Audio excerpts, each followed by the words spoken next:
Bonjour et bienvenue dans ce nouveau tutoriel de compétences Mac.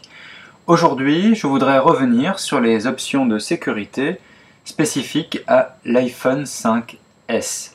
Dans le magazine, nous avons traité la sécurisation de votre iDevice, mais vous pourriez avoir envie d'utiliser le code de verrouillage et le changement de code PIN sur votre iPhone 5S sans utiliser les fonctionnalités ID Touch de reconnaissance d'empreintes digitales. Nous allons commencer par ça.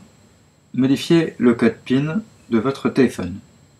Pour cela, ouvrez Réglages, puis allez jusqu'à Téléphone,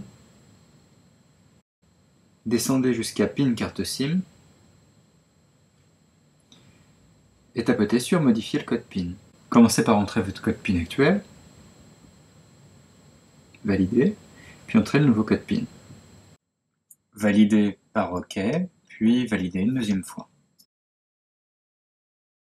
Voyons maintenant comment attribuer un code de verrouillage complexe. Ouvrez Général, puis Touch ID et Code.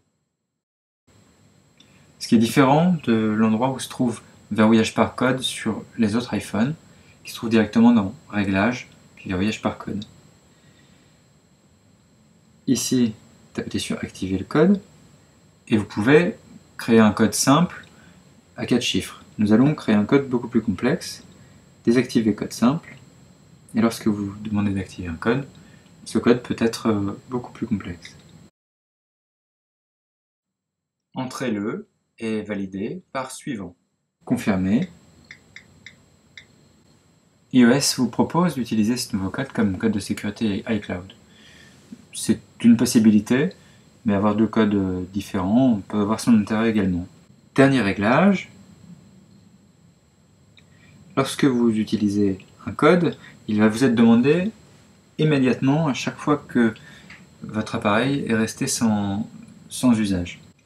Il peut être utile de retarder la demande du code pour ne pas être sollicité de manière intempestive à chaque fois qu'on n'utilise pas son téléphone quelques minutes. Pour ce faire, ouvrez Général dans les réglages, puis verrouillage automatique qui se fait par défaut au bout d'une minute, mais vous pouvez le faire au bout de 2 minutes, 3 minutes, 4 minutes, comme bon vous semble. Merci d'avoir suivi ce tutoriel et à très bientôt pour un prochain tutoriel de compétences Mac.